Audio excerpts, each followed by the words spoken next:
స్తోత్రాలు చెల్లిస్తూ కూడా వచ్చిన మీ అందరికీ హృదయపూర్వక వందనాలండి. అందరికీ వందనాలు. ఒకసారి కళ్ళు తెరిచి చెప్పండి, వందనాలు చెప్పండి. నాయంకి చూసి చెప్పండి, పరిశుద్ధాత్మ దేవుని వైపు చూసి చెప్పండి, మీ పక్కన వాళ్ళకి కూడా చెప్పండి ఒకసారి. హల్లెలూయా. రైట్. మీరు ఒక విధంగా చెప్పాలంటే ధన్యులు. ఎవరండి మీరు? ధన్యులు. ఎందుకు ధన్యులు అన్నాను?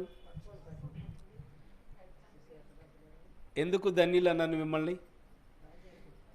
ప్రయాసతో నిద్ర లేచి పరిగెట్టుకుంటూ ఆయన పరిశుద్ధ మందిరంలో అడుగు పెట్టారు కాబట్టి మీరు ధన్యులు.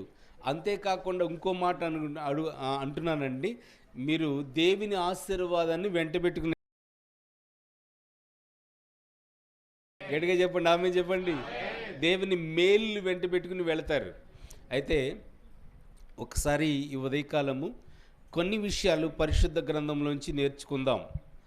భక్తి జీవితంలో కొనసాగేటప్పుడు ఎలా ఉండాలి, ఎలా ప్రవర్తించాలి, మన ఆలోచన ఎలా ఉండాలి, మన ప్రవర్తన ఎలా ఉండాలి, మన అభిప్రాయాలు ఎలా ఉండాలి అనేది స్పష్టంగా దేవుని వాక్యాన్ని తెలుసుకుందాం. ఒకసారి బైబిల్ తీద్దామా? ప్రసంగి గ్రంథము 7వ అధ్యాయము 1వ వచనము, పేజీ నెంబర్ 559. ప్రతి ఒక్కరూ బైబిల్ తీయండి. ప్రసంగి గ్రంథము 7వ అధ్యాయము 1వ వచనము.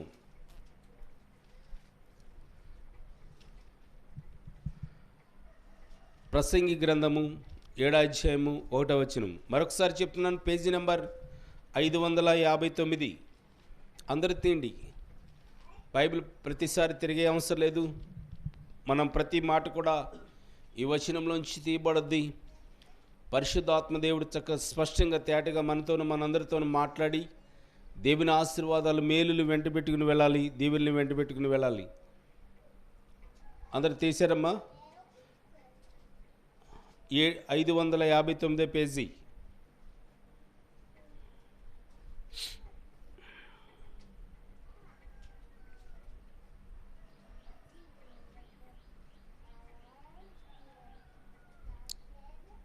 ప్రసంగి 7:1 చదవండి.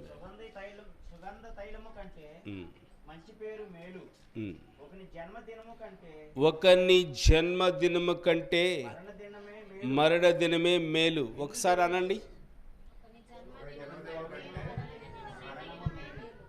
ఒకని జన్మదినము కంటే మరణ దినమే మేలు అనండి. అందరూ ఒకసారి, బాయ్స్ కూడా అనండి, మీరు కూడా నడుతానండి. ఒకని జన్మదినము కంటే మరణ దినమే మేలు. రెండవది, విందు జరుగుచున్న ఇంటికి పోవుట కంటే ప్రలాపించుచున్న వారి ఇంటికి పోవుట మేలు. ఈ పదాలు కూడా అందాం.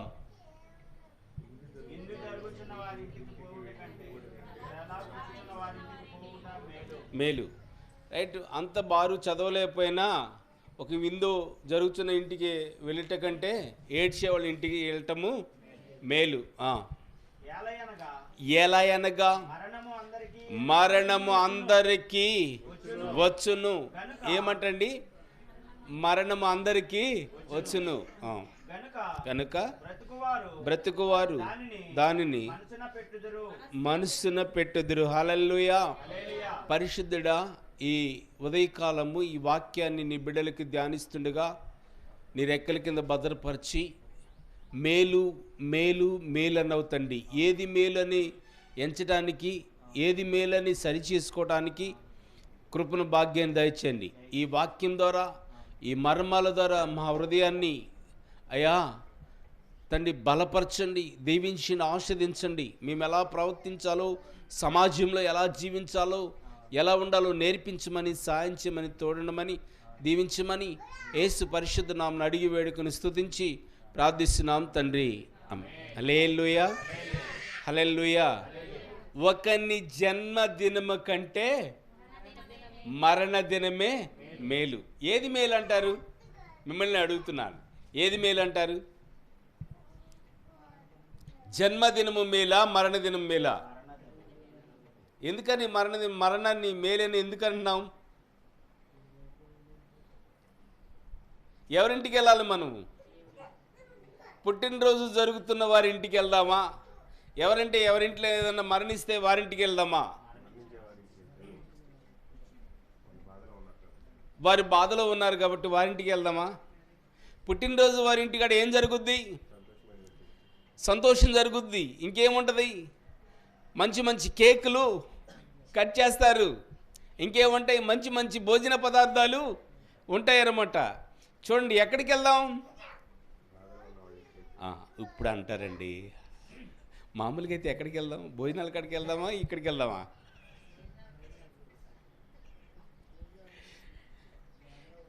కానీ వాక్యం ఏం చెప్తుందండి? ఒకని జన్మదినము కంటే మరణ దినము మేలు. విందు జరుగుతున్న వాని ఇంటికి వెళ్ళుట కంటే ప్రలాపించు వాని ఇంటికి వెళ్ళుట మేలు. అయితే ఇది వాక్యము, మీరున్న బైబిల్లో ఉన్న వాక్యము సారాంశము విందామన్నమాట. చూడండి, గమనించండి. భూమి మీద ఎవరైనా, మరి ఇక్కడ కూర్చున్న వాళ్ళే కానీ, యంత్రం ద్వారా వినుచున్నవారే కానీ, ప్రపంచంలో ఎవరైనా ఉంటే చూడండి, ఎలా అనగా మరణము అందరికీ వచ్చును. మనసుని పెట్టుకోండి. ఎలా అనగా మరణం అందరికీ వచ్చును. మరి బ్రతికున్న వారు ఈ వాక్యాన్ని ఏం చేయమంటున్నాడు దేవుడు? మనసుని పెట్టుకోమన్నాడు. చచ్చిన వారికి చెప్తున్నాడా, బ్రతికున్న వారికి చెప్తున్నాడా? ఇటు చూడమ్మా, హస్బెండ్ కొంచెం బొడ్డోని కంట్రోల్లో పెట్టరా. హల్లెలూయా. ఈ వాక్యము దేవుడు బ్రతికున్న వారికి చెప్తున్నాడా, మరణించిన వారికి చెప్తున్నారా? అది బ్రతికున్న వారికే. మనసులో పెట్టుకోండి. ఎలా అనగా మరణము అందరికీ వచ్చును. ఎవరు కూడా ఉండరు. నేను ఉంటాను అన్నవాళ్ళు ఒకసారి చేయి చూపించండి అమ్మ. ఎవరు కూడా ఉండరు. ఒకసారి గమనించండి, ఈ వాక్యానికి ఒక టైటిల్ మేలు. ఏంటండి? మేలు. ఏది మేలు? ఎవరింటికి వెళ్ళటం మేలు? ఏ కార్యక్రమానికి వెళ్ళటం మేలు? చనిపోయిన తర్వాత సమాధి పెట్టిలో పెట్టి, అలాగే హిందూ ప్రకారం అయితే పాడిగట్టి, ఇంకా ఆచారాలు, ముస్లిం ఆచారాలు, కొన్ని ఆచారాలు ఉంటాయి అన్నమాట. కట్టి ఏం చేస్తారు? మోసుకుని వెళ్తారనమాట. చూడండి, కానీ ముస్లిం చూడండి, గమనించి మోసుకెళ్ళేటప్పుడు ఎంతమంది మారుతారు? నడుస్తాను చూసారా మీరు అందరూ? వాళ్ళు సమాధి పెట్టి పట్టుకెళ్ళేటప్పుడు చూసావా? ఒకళ్ళు భుజం మీద వేసుకున్న తర్వాత వెంటనే 4 అడుగులు వెళ్ళంగానే ఇంకొకళ్ళు భుజం కాపిస్తారు. ఇంకా 4 అడుగులు వెళ్ళంగానే ఇంకొకళ్ళు భుజం కాపిస్తారనమాట. ఎందుకని అలా చేస్తున్నారు? అందరూ ఐక్యతగా ఉండాలి, సమాధానం కలిగి ఉండాలి, శాంతి సమాధానం కలిగి ఉండాలి. అయితే గమనించండి, క్రిస్టియన్ అయినా అవ్వచ్చు, హిందూ అయినా అవచ్చు, మరణం అనేది ఎవరికైనా వచ్చింది. గమనించండి, చనిపోయిన తర్వాత మరి ఆ కార్యక్రమం జరిపించాలి. అక్కడికి నేను రాను. ఎందుకంటే చనిపోయిన వాళ్ళంటే నాకు భయం. ఎందుకు భయం? చనిపోయిన వాళ్ళంటే చనిపోయిన తర్వాత అది ఎవరో అన్నారు చూడండి, ఏమవుతారంటండి? దయ్యాలు అవుతాయంట. ఏమవుతాయి చిన్న బాబు? చనిపోయిన తర్వాత మనుషులు దయ్యాలు అవుతారా? పొరపాటుని ఎప్పుడు కూడా బైబిల్ చెప్పదండి. చనిపోయిన మనుషులు దయ్యాలు అవరు. దెయ్యం వేరే ఉంటుంది. ఎక్కడి నుంచి వచ్చింది అది? అక్కడి నుంచి వచ్చింది, దేవుడి దగ్గర నుంచి వచ్చింది. దేవుడు పక్కెళ్ళంగానే సింహాసనం మీద కూర్చొని కాలు మీద కాలేసుకుని కూర్చుందంట. ఓహో, ఈ సింహాసనం నాది అంటుందండి. ఒక్క తన్నుదన్నాడంట. ఎక్కడికి వచ్చి పడింది అది? ఎవరికి వచ్చి పడింది ఇప్పుడు శ్రమలో? చచ్చిపోయిన వాళ్ళు ఎప్పుడు కూడా దయ్యాలు కారు. వెళ్ళిపోయిందా శవం? వెళ్ళిపోయిందా? ఏది? ఎక్కడి నుంచి వస్తాం? కిటికీలు తెరిచి. ఎక్కడి నుంచి అండి? కిటికీలు తెరిచి డోర్ సగం తీస్తాం. ఏంటండి? ఇంటి డోర్ సగం తీస్తాం. కానీ దేవుని వాక్యం చెప్తుంది, ఏం చెప్తుందండి? ఒకని జన్మదినము కంటే మరణ దినమే మేలు. ఆ ఇంటికి వెళ్ళాలి, పరామర్శించాలి, వాళ్ళ ఓదార్పుని, వాళ్ళ సమస్యలో ఉన్నప్పుడు మంచిగా పలకరించాలి. చూడండి, క్రైస్తవులు చనిపోయినప్పుడు అందరూ కలిసాలని. చూడండి, గమనించండి, బతికుండగా నన్ను ఇబ్బంది పెట్టింది, నేను అది చనిపోతే నేను అక్కడికి వెళ్ళను. వాక్యం ఏం చెప్తుంది? నీకు మేలు కావాలా? అవసరం లేదా? ఆ ఇంటికి వెళ్తే మేలు వస్తుందంట. చూడండి, గమనించండి, ఎన్నెన్నో అద్భుతాలు చూసాం, యేసు ప్రభు చేసిన ఎన్నెన్నో మేలులు చూసాం, ఎన్నెన్నో ఆశ్చర్యలు చూసాం. కానీ చనిపోయిన ఇంటికి వెళ్తే మేలేంటండి? ఎంత అద్భుతంగా మాట్లాడుతున్నారు చూడండి. ఇక్కడ ప్రసంగి గ్రంథంలో ఎంత ఆశ్చర్యకరంగా మాట్లాడతారు చూడండి. చూడండి, గమనించండి. మగ్దలేని మరియా ఎన్ని గంటలకు వెళ్ళిందండి? ఎక్కడికి వెళ్ళింది? యేసయ్య సమాధి దగ్గరికి వెళ్ళింది. ఆ ఊళ్ళో శవం ఉంటే రాత్రిపూట లేచి బయటకు వస్తారా మీరు? అస్సలు ససేమేర తెల్లారిందాక లేగరు. కానీ మామూలప్పుడు పదే సార్లు లోపలికి ఇంట్లోకి బయట తిరుగుతారు. అయి కాదు దెయ్యాలు. ఎలా తిరుగుతామండి? చూడండి, మనమే తిరుగుతూ ఉంటాం. గమనించండి, ఎవరన్నా గ్రామంలో చనిపోతే బయటికి రాము. ఎందుకని? చచ్చిపోగానే దెయ్యమై వస్తారేమని. కానీ వాక్యం ఏం చెప్తుందో చూడండి. మీకు మేలు కావాలి, ఒకడు జన్మదినము కంటే మరణ దినమే మేలు. విందు జరుగుతుంది, చాలా అద్భుతంగా జరుగుతుంది, చాలా మేలుకరంగా జరుగుతుంది. ఎంత సంతోషిస్తాడండి? కేక్ తీసుకుంటాడు. అంటే జరగొద్దని కాదు, చేసుకోవద్దని కాదు, చేసుకోవచ్చు. కానీ ఎవరింటికి మనం వెళ్ళాలి? ప్రలాపించు వారి ఇంటికి వెళ్ళాలి, వాళ్ళని ఓదార్చాలి. చూడండి, ఓదారిస్తారా? వాళ్ళకి ఏమన్నా భయంకరమైన మాటలు చెప్తారా మీరు? అమ్మా, నీ ఇంట్లోనే వచ్చిందా, నీ కొడుకే చనిపోయాడా అని వాళ్ళకి అబండాలు ఏమన్నా వేస్తారా? మూలుగుతుందంట ఆల్రెడీ నక్క. ఏం చేస్తుందమ్మా? మూలుగుతుంది. దేని కింద కూర్చుంది మూలిగి? తాడి చెట్టు కింద కూర్చుంది మూలుగుతా. ఏం పడిందమ్మా మళ్ళీ దాని మీద?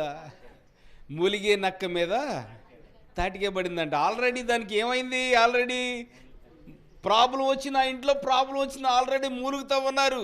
మూలిగే నక్క మీద మనం ఏం చేసాం? మళ్ళీ తాటికాయ అంటే ఎక్కడి నుంచో వచ్చింది అనుకోకండి, మనమే ఒక తాటికాయలు. ఏం చేస్తాం మళ్ళీ? నీకే వచ్చినాయి ఆ చెల్లె ఆ బాధలో, నీ ఇంట్లోనే జరిగింది ఆ మరణము. దేవుని వాక్యం సెలవిస్తుందండి. దేవుడు స్పష్టంగా మనతో మాట్లాడుతున్నాడు. ఒకని జన్మదినము కంటే మరణ దినమే మేలు. విందు జరుగుచున్న వాని ఇంటికి వెళ్ళుట కంటే ప్రలాపించు వాని ఇంటికి వెళ్ళుట మేలు. వెళ్ళి ఏం చేయాలి? ఓదార్చాలి. వెళ్ళి ఏం చేయాలి? పరామర్శించాలి. వెళ్ళి ఏం చేయాలి? మంచి మాటలు వాళ్ళకి తెలియపరచాలి. ఏం చెప్తుంది ఈ పరిశుద్ధ గ్రంథం? చెప్తుంది, పరిశుద్ధమైన వాక్యం చెప్తుంది. ఐక్యత కలిగి ఉండండి, సమాధానం కలిగి ఉండండి, నెమ్మది కలిగి ఉండండి. దైవ సేవకులు దావీదు గారు చనిపోయారు, ఇంచుమించు చాలా సంవత్సరాలు అవుతుందండి. అన్నవరం ప్రాంతం. ఎక్కడి నుంచి ఎంతమంది వచ్చారమ్మా? ఒకసారి చేయి చూపించండి. ఆయన చనిపోయినప్పుడు కాలనీ నుంచి రాత్రి చేయత్తమంటే చాలామంది వచ్చారు. వాళ్ళు కూడా చూడండి, గమనించండి. బంధువుల కన్నా ఆత్మీయ విశ్వాసాలు వచ్చేసారండి. ఎందుకని? వాక్యాన్ని ఆధారం చేసుకున్నారు. ఆయన ఏ ప్రాంతం వాళ్ళు ఎక్కడి నుంచి వచ్చారో తెలియదు, కానీ దేవుడు ఐక్యపరిచారు, ఐక్యతగా ఉంచారు. మేము ఆ కార్యక్రమానికి వెళ్ళాలి, ఆ యొక్క సమాధి కార్యక్రమం చేయాలి, ఆ సేవకుల దగ్గరికి వెళ్ళాలని ఆశతో ప్రార్థనకు వచ్చేవాళ్ళు వచ్చారు, రానోళ్ళు కూడా అక్కడికి వచ్చారు. అద్భుతంగా ఆ కార్యక్రమం జరిపించారనమాట. హల్లెలూయా. యేసయ్యకి మహిమలు చెల్లిద్దాం. హల్లెలూయా. నాకు నా అలవాటు ఏంటంటే, వాళ్ళు మరి దేవుని మందిరానికి, ఏ మందిరానికి వెళ్ళినా సరే చూడటానికి వెళ్ళొస్తాం. వాళ్ళు హిందువులైనా అవ్వచ్చు, ముస్లిం అయినా అవ్వచ్చు, క్రిస్టియన్ అవ్వచ్చు, ఎవరైనా ఇట్లా చూసండి. మరి అక్కడ కార్యక్రమంలో పాలు పొందాలనే అవకాశం ఉంటే, ఆ అవకాశం దొరకటం అదృష్టం అండి. ఏ అవకాశము? పెళ్లి చేసే అవకాశం కాదండి, పుట్టినరోజు కార్యక్రమం చేసే అవకాశం కాదండి, అలాగే కుటుంబంలో పెద్ద పెద్ద గ్రాండ్ ఫంక్షన్లు చేసే అవకాశం కాదు. ఏ అవకాశం దొరకటం అదృష్టం అంటారు? సమాధి కార్యక్రమం అనరేంటమ్మా? కల్వర్ టెంపుల్లో నన్ను ఎక్కువగా ఎక్కడ పంపించేవాళ్ళు అంటే సమాధి కార్యక్రమాలకే పంపించేవాళ్ళు. హల్లెలూయా. ఇటు రాజమండ్రి నుంచి అటు శ్రీకాకుళం వరకు, ఇటు ప్రకాశం జిల్లా నుంచి చాలా జిల్లాలుగా పంపించేవాళ్ళు అనమాట. చాలా ఒక రోజున అక్కడ స్టే చేయాల్సి వచ్చేదన్నమాట. అక్కడ ఆ ప్రాంతంలో ఉండవలసి వచ్చేది. ఎందుకనంటే గమనించండి, కొన్ని సమస్యలు ఏర్పడతాయి, కొన్ని గొడవలు ఏర్పడతాయి, కొన్ని ఇబ్బందులు ఏర్పడతాయి అనమాట. అటువంటి సిచ్యువేషన్ నుంచి ఒక రాత్రి అక్కడే పడుకున్న విషయాలు ఉన్నాయన్నమాట. చూడండి, గమనించండి, జాగ్రత్తగా వినండి. ఏంటికి వెళ్ళాలి మనం? ప్రలాపించి వంటికి ఏ దినము కంటే ఏ దినం మేలు? జన్మదినము కంటే మరణ దినం. సమాధి పెట్టి చూడంగానే మీ గుండె ఏమైపోద్దండి? బలరాం ఏమైపోద్ది? నిజంగా రాజమండ్రి పక్కన ఆ నది, ఏ నది నది? గోదావరి నదికి ఒక 5 కిలోమీటర్ల దూరంలో సమాధి కార్యక్రమం చేయడానికి వెళ్ళాం. అలాగే గోదావరి నది పక్కనే ఆమెని సమాధి కార్యక్రమం చేసామన్నమాట. అయితే ఒక కల్వరి టెంపుల్లో ఉన్న అలవాటు ఏంటంటే బాక్సు, ఆ సమాధి బాక్స్ ఇక్కడి నుంచే తీసుకెళ్తాం, చర్చి నుంచే తీసుకెళ్తాం. వాళ్ళకేం ఖర్చు లేకుండా క్లాత్, ఆ పర్ఫ్యూము, ఆ పూలు, ఫ్లవర్స్ అన్నీ ఇక్కడి నుంచే తీసుకెళ్తాం అనమాట. ఆల్రెడీ వాళ్ళు అక్కడ తెచ్చేసుకున్నారు. తెచ్చేసుకున్న తర్వాత వాళ్ళ బాక్సులో పెట్టేసాం. ఏది మిగిలిపోయింది? మేము తీసుకెళ్ళిన బాక్స్ మిగిలిపోయింది అని. ఆ పర్ఫ్యూమ్ వాడలేదు కదండి, ఆ తెల్ల క్లాత్ వాడలేదు కదా, అలాగే ఆ సమాధి పెట్టి వాడలేదు కదా. ఆ సమాధి కార్యక్రమం అంతా చేసిన తర్వాత, ఆ మరుసటి రోజు చేసిన తర్వాత ఆ బాక్స్ తీసుకుని మళ్ళీ రిటర్న్ వస్తున్నాం మేము. రిటర్న్ వచ్చిన సందర్భంలో మరి నల్లజర్ల మొత్తానికి ఎక్కడో ఒక పెద్ద టౌన్ వచ్చిన తర్వాత భోంచేయాలి, మధ్యాహ్నం అయిందండి. ఆగామండి, ఒక హోటల్ దగ్గర ఆగాం. కిక్కిరిసిపోయి ఉన్నారు జనం, బాగా మంచి ఫేమస్ అంటే. అడిగాం ఏ హోటల్ ఫేమస్ అని అడుగుతాం కదండి, మంచిగా భోంచేయాలని. అడిగినప్పుడు పలానా అప్పారావు హోటల్, పలానా సుబ్బారావు హోటల్, పలానా రమేష్ హోటల్ అని చెప్తారు కదా. ఆగిన తర్వాత చక్కగా మేము ఏంటో మరి మాకు అంత జ్ఞానం కూడా రాలేదండి, హోటల్ ముందే ఆపేసాం. హోటల్ ముందు ఆపిన తర్వాత ఏముంది పైన? ఓమిని అండి. ఓమిని పైన ఏముంది? సమాధి పెట్టుంది. దిగంగానే చేతులు కడుక్కోవడానికి వాష్ బేసిన్ దగ్గరికి వెళ్తుంటే ఆ వాటర్ అతను పిలిచాడు, ఏమంటే మీకు భోజనం?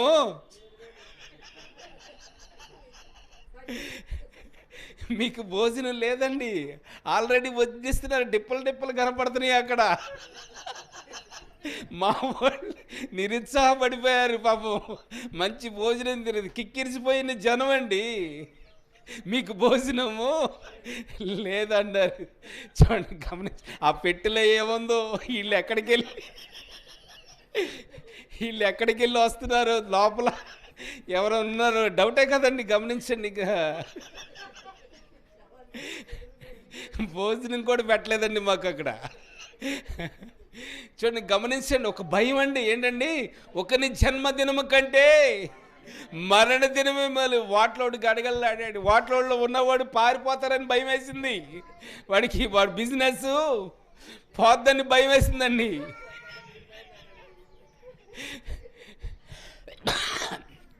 అలా ఆ వాటిలు దాటి వెళ్ళిపోయాము.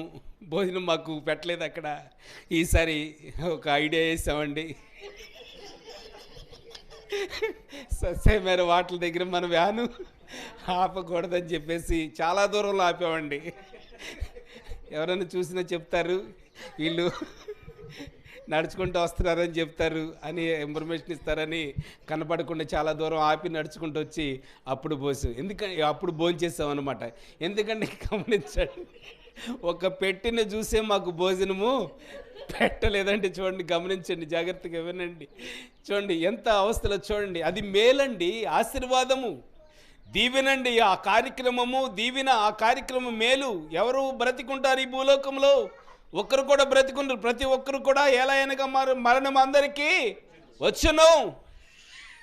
బ్రతికిన వారికి వాక్యము తెలియపరుస్తుంది. బ్రతికిన వారికి మాటలు దేవుడు తెలియపరుస్తున్నాడు. వెళ్ళండి, ఐక్యత కలిగి ఉండండి, సహకరించండి, ఆ కార్యక్రమంలో పాలు పొందండి, ఆ కాడి పట్టండి, మోయండి. వీళ్ళు వాళ్ళని బ్రతికుండగా ఇలా జరిగిందని తారతమ్యం మనం ఉండకూడదండి. ఐక్యత కలిగి ఉండాలని వాక్యం చెప్తుందండి. సమాధి కార్యక్రమం తన చివరి వరకు ఐక్యత కలిగి మనం వెళ్ళాలని దేవుని వాక్యము తెలియపరుస్తుందండి. చూడండి, గమనించండి, పరిశుద్ధాత్మ దేవుడు తేటగా స్పష్టంగా తెలియపరుస్తున్నాడు. ఈ వాక్యం దేనికి సూచిస్తుందంటే, మీరు నమ్మారు కదా, విశ్వసించారు కదా, వాక్యం తెలుసుకున్నారు కదా. ఎవరైనా సంఘంలో చనిపోతే ఎగ్జాక్ట్ మనం అక్కడ కార్యక్రమంలో పాలు పొందాల్సిందే. మమ్మల్ని పిలవలేదు కదా, పిలుస్తారండి వాళ్ళు బాధల్లో ఉన్నప్పుడు. పలానా అమ్మ రమ్మని పిలుస్తారా? నాగమణి పిన్ని రమ్మని పిలుస్తారా? చామండి గారు రమ్మని పిలుస్తారా? వాళ్ళు సమస్యలో ఉన్నారు. మనం వెళ్ళి ఆ కార్యక్రమంలో మనము పాలు పొందాల్సిందే. ఆ కార్యక్రమం మనము చేయాల్సిందే. నిలబడి మనం ఓదార్చాల్సిందే. హల్లెలూయా, హల్లెలూయా. విందు జరుగుచున్న వారి ఇంటికి పోవుట కంటే ప్రలాపించు వానింటికి. అలాగే సమాధి కార్యక్రమాలు అలాగే అద్భుతంగా మనము కలిసి చేస్తే మనకి మేలు ఏమొస్తుందండి? మేలు వస్తుంది. అలాగే విందు జరుగుతున్న వాని ఇంటికి పోవుట కంటే వారి ఇంటికి వెళ్ళి ఏం చేయాలి? మనం ఓదార్చాలి. ఇంకేం చేయాలి? ఏం చేయాలి? ఏం చేస్తారు? నన్ను ఏడుస్తున్న వాళ్ళ ఇంటికి వెళ్ళి ఏం చేస్తారు? ఓదార్చాలి. ఇంకేం చేస్తారు? వాళ్ళకి మంచి చెడ్డ ఏంటో చూసి వాళ్ళని ఓదారుస్తారు, చక్కగా మంచి మాటలు చెప్తారనమాట. పాస్టర్ గారు వెళ్ళినా ఏం చేస్తారు? వాళ్ళ ఇంటికి వెళ్ళి, బాధల్లో ఉన్న వారి ఇంటికి వెళ్ళి ఏం చేస్తారు? ప్రార్థన చేస్తారు. ఇంకేం చేస్తారు? ధైర్యంగా ఉండండి అమ్మా అని చెప్తారనమాట. అలాగే గమనించండి, జాగ్రత్తగా వినండి. సేవకుడు వెళ్ళినా అదే మాటలు చెప్తారు, ధైర్యంగా ఉండండి, చక్కగా ఉండండి అని చెప్తారు. విశ్వాసి వెళ్ళినా ఏం చెప్తారు? ధైర్యంగా ఉండండి అమ్మా, చక్కగా ఉండండి అమ్మా అని చెప్తారు. అంతే కదండి? చూడండి, గమనించండి, జాగ్రత్తగా వినండి. మరి ఎవరో పంపిస్తే మనము వెళ్ళి ఓదార్చలేదండి. నీ అంతరకు నీవై నీ మనసుకు నచ్చి నేను వెళ్ళాలని నీలో ఆశ కలగాలి. ఎవరో చెప్పింది మనము చేయకూడదు. మన అంతరాత్మకు మనకు నచ్చాలి. చూడండి, గమనించండి, సేవకులు వెళ్తారా ఇంటికి, విశ్వాసులు కూడా వెళ్ళి ఓదారుస్తారనమాట. గమనించండి, ఒక తల్లి చనిపోయిందంట. ఒక తల్లి చనిపోతే ఒక పాస్టర్ గారు, ఏసన్న గారు చెప్తున్నారండి, ఆయన వెళ్ళి ఓదారుస్తున్నారంట. అప్పటి వరకు ఆ కొడుకు ఎలా ఏడుస్తున్నాడు? మా అమ్మ చనిపోయిందో, మా అమ్మ చనిపోయిందని గండు బోర్రలు పెట్టుకుని ఏడుస్తున్నారు. ఎవరైనా ఏడుస్తారండి. అతనే కాదు, అబద్ధం చేసుకోకండి. నేనైనా ఆ కండిషన్లో ఉండొచ్చు, మీరైనా ఆ కండిషన్లో వచ్చు. ఎలా అనగా మరణము అందరికీ వచ్చును. ఎలా అనగా మరణము అందరికీ వచ్చును. రాకుండా ఉండిద్దంటారా? ప్రతి ఒక్కరికి వచ్చును. అయితే ఏడుస్తుంది లోపల. మరి అందరూ వచ్చారు, ఓదార్చారు. ఎడమొకనైనా ఎడమొకని ధైర్యం చెప్తున్నారు. చక్కగా కొద్దిసేపు బాగుతున్నాడు. మళ్ళీ కాసేపు ఆ తల్లి చేసిన ప్రేమ, ఆ తల్లి చేసిన ఫుడ్డు, ఆ తల్లి చేసిన బ్రతికుండంగా చేస్తారు కదండి, ఆ మంచి పనులు గుర్తు చేసుకుని ఏడుస్తారు. ఏడవరమ్మా? ఏడుస్తారు. ఆమె ఏమనుకునేదండి? చూడండి, కామ చనిపోయింది. ఎవరు బైబిల్లో కామ చనిపోయింది? మిషన్ కుట్టేదండి. దొరక ఆమె చనిపోయిన తర్వాత ఏమంటున్నారు?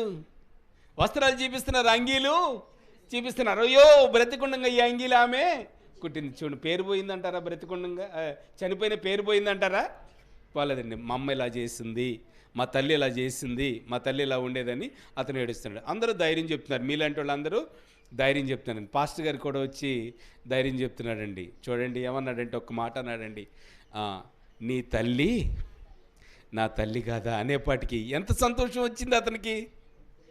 ఆహా, ఒక దైవ సేవకుడు నా తల్లిని నీ తల్లి నా తల్లి కాదా అని సంతోషంగా అన్నప్పుడు ఇక ఆ ఏడు పెట్టిపోయిందో తెలియదండి. సేవకుడు తల్లిగా అంగీకరించాడండి. చూడండి, గమనించండి, ఎక్కడైనా సీనియర్ పాస్టర్ వెళ్ళినప్పుడు జూనియర్ పాస్టర్ కూడా ఉంటాడు పక్కన. ఉంటాడా? ఉండడా? ట్రైనింగ్ ఎందుకు వెళ్తాడు? ట్రైనింగ్ పొందుకోవడానికి. గ్రహిస్తున్నాడు అనమాట. మా యేసన్న గారు, మా సీనియర్ పాస్టర్ గారు ఏమంటున్నాడు? ఓదార్చాడు. అమ్మా బాగున్నావురా? బాగున్నాడు. ఈ ఎడమ్మకు నైనా నీ తల్లి నా తల్లి కదా అన్నాడని ఇవన్నీ ఏం చేస్తున్నాడు? రికార్డు చేస్తున్నాడు. ఎక్కడ? మైండ్లో రికార్డ్ చేసుకున్నాడు. చూడండి, గమనించండి, జాగ్రత్తగా వినండి. చక్కగా మరి జూనియర్ పాస్టర్ కూడా ఒక కార్యక్రమానికి వెళ్ళాల్సి వచ్చింది. సీనియర్ పాస్టర్ లేకపోవటం వల్ల జూనియర్ పాస్టర్ కూడా వెళ్ళాలి. అర్థమవుతుందన్న? సరే, చిన్న పాస్టర్ అనండి, లేకపోతే అసిస్టెంట్ పాస్టర్ అనండి, లేకపోతే ఇంకేమంటారు?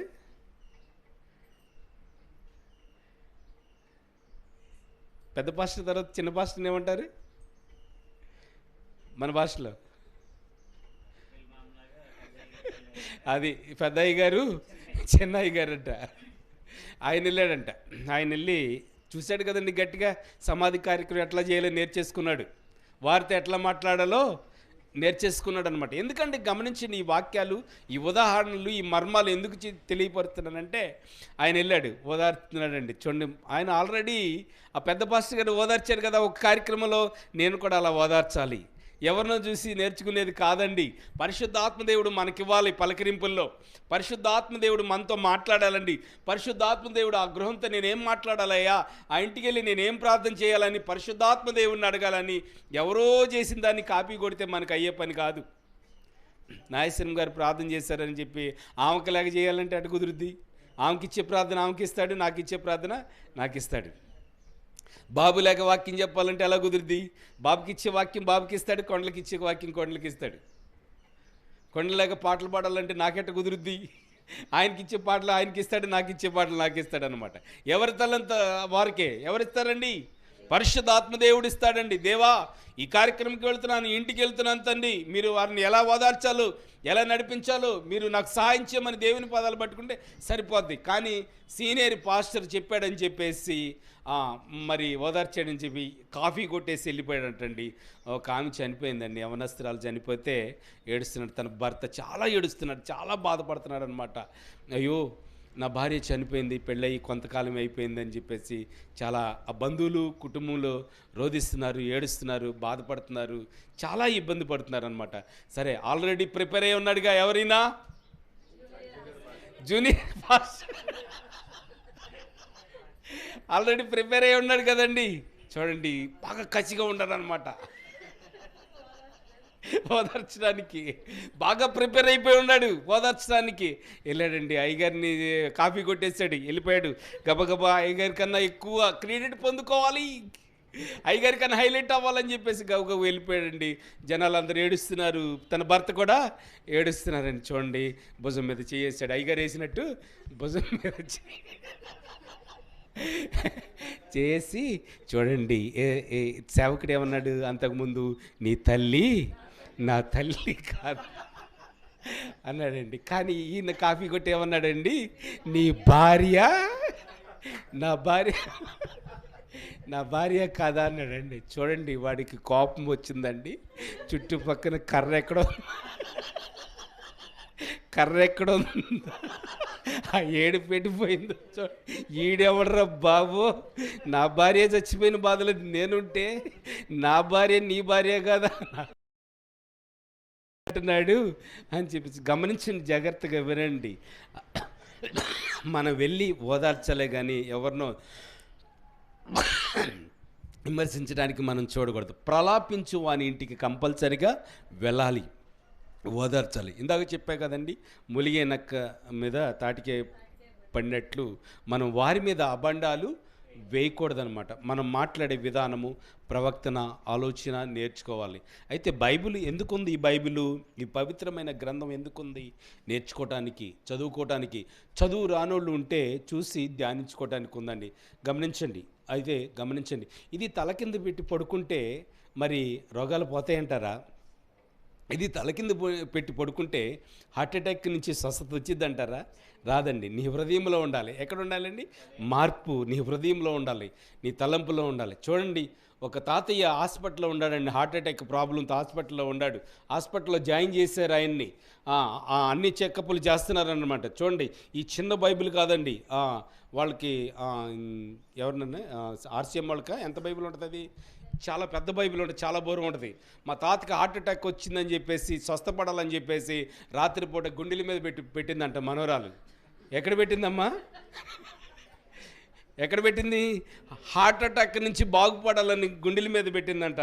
ఈ బైబిల్ చిన్న బైబిల్ అయితే బ్రతికేవాడేమో, కానీ ఆ ఆర్సీఎం వాళ్ళ బైబిల్ ఇంత లావున ఉంటుందండి. చూడండి, అంత లావు బరువుకి ఇంకా ఉన్నాడండి. తెల్లారిపాటికి కన్ను మూసాడు. చూడండి, గమనించండి, బైబిల్ గుండెల మీద పెట్టుకున్నంత మాత్రం స్వస్థత రాదు. దీంట్లో వాక్యాన్ని ధ్యానిస్తేనే, దీంట్లో వాక్యాన్ని చదివితేనే. చదువు రానోళ్ళు అబద్ధం చేసుకోకండి, దేవుని స్తుతించండి, బైబిల్ పట్టుకుని దేవుని గణపరచండి, దేవుని మహింపరచండి. చూడండి, పరిశుద్ధాత్మ దేవుడు స్పష్టంగా తెలియపరుస్తున్నాడు. ప్రలాపించు వారి ఇంటికి వెళ్ళాలి, ఓదార్చాలి, వాళ్ళ మంచి చెడ్లు కనుక్కోవాలి, వాళ్ళ ఆళ్ళ పాళ్ళ కనుక్కోవాలి. క్రైస్తవులు చనిపోయారు, క్రైస్తవ దేవుని బిడ్డ చనిపోయింది. ఏరి జనవేరి, సంఘమేది, పరిచర్య ఏది, ఏరి మీ సంఘస్థులు అనే అడిగించుకునేదాకా మనం ఉండకూడదండి. సంఘం కలిసి ఆ ప్రాంతానికి మనం వెళ్ళాలి. ఆ ఇంటికి మనం వెళ్ళాలి. మరణం సేవకుడికైనా వస్తుంది, సేవకుల పిల్లలకైనా వస్తుంది, విశ్వాసులకైనా వస్తుంది, విశ్వాసుల పిల్లలకైనా వస్తుంది, గ్రామంలో ఎవరికైనా రావచ్చండి మరణం. కానీ ఏం చెప్తుంది దేవుని సన్నిధి ఏమని చెప్తుందండి? మేలు. ఎక్కడికి వెళ్తే మేలంట? ప్రలాపించు వాని ఇంటికి వెళ్తే మేలు. దయచేసి మీరు నేర్చుకోవాల్సింది, మరణం అందరికీ వచ్చును. దయచేసి 2000 సంవత్సరాల క్రితం యేసుక్రీస్తు ఈ భూలోకానికి వచ్చి లాజరు దగ్గరికి వెళ్ళాడండి. వెళ్ళలేదా? వెళ్ళాడు. ఆ మార్తాని మరియని ఓదార్చాడా లేదా? అప్పటికేమంటున్నారు వాళ్ళు? అయ్యా యేసయ్యా, నువ్వు వచ్చి ఉంటే నా తమ్ముడు బ్రతికేవాడు అంటున్నారు. అప్పటికి ప్రజలు ఏమంటున్నారో తెలుసమ్మా? ఏమన్నారో తెలుసా? యేసయ్య కుంటివాడిని బాగుపరిచిన యేసయ్య కాదా? గుడ్డివాడిని బాగుపరిచిన యేసయ్య కాదా? చాంద్రరోగుల్ని బాగుపరిచిన యేసయ్య కాదా? ఇతన్ని బ్రతికించలేడా అంటున్నారండి. కానీ ప్రాధాన్యత అడగట్లేదు, వాళ్ళు వినయంతో అడగట్లేదు, ప్రేమతో అడగట్లేదండి. గుడ్డివాడిని బాగుపరిచిన దేవుడు ఈ చనిపోయిన లాజరుని ఎందుకు లేపడు అని అడుగుతున్నారండి. లాజరు బయటికి రమ్మన్నాడండి. ఆ కుటుంబానికి ఓదార్పునిచ్చాడు దేవుడు. హల్లెలూయా. ఆ కుటుంబానికి సంతోషాన్ని ఇచ్చాడు దేవుడు. ఆ మార్త మరియ సంతోషపడ్డారు, ఆనందించారు. చూడండి, మరణకరమైన సమస్యలు ఏర్పడినప్పుడు నా బిడ్డ మరణిస్తుందేమో, నా భర్త మరణిస్తాడేమో, నా భార్య మరణిస్తుందేమో, నా కుటుంబ సభ్యులు మరణిస్తారేమో అని దేవుని పాదాలు పట్టుకోండి. ఆ కుటుంబానికి వెళ్ళి ఓదార్పు చెప్పండి. దేవుడు మరణించడమ్మా, దేవుడు సహాయం చేస్తాడు, దేవుడు కార్యం చేస్తాడు అని చెప్పండి. దేవుడు ఎన్నో అద్భుతాలు చేస్తాడు, ఎన్నో ఆశ్చర్యక్రియలు చేస్తాడు, ఎన్నో మేలులు చేస్తాడు. పాడిని ముట్టి కూడా దేవుడు లేపాడండి. యవనస్తుడు పాడి మీద వెళ్తున్నాడు, చనిపోయాడు, ప్రలాపిస్తున్నారు, ఏడుస్తున్నారండి. పాడిని ముట్టి కూడా లేపాడండి. ద్వారక చనిపోయింది, దేవుడు బాగుపరచలేదా? దేవుడు బ్రతికించలేదా? చిన్నదానా లే అన్నాడు, తబితా లే అన్నాడు, లేపలేదండి. లాజరు చనిపోయాడు, లేపలేదా? అనేక మంది చనిపోయారండి, దేవుడు స్వస్థపరచలేదా? దేవుడు బాగుపరచలేదా? దేవుడు వాళ్ళని బ్రతికించలేదా? దేవుడు తప్పకుండా బ్రతికించాడు, ఘనమైన కార్యం చేశాడు. ఈరోజున మనం నేర్చుకోవాల్సింది ఒకటే, ఎలా ఉండాలి? ఎలా ఉండాలండి? ఒకసారి మీ చేయి చూపించండి. ఎలా చూపించండి అమ్మ మీ చేయ అంటే ఏంటి? అర్థం ఏంటి? ఐక్యత.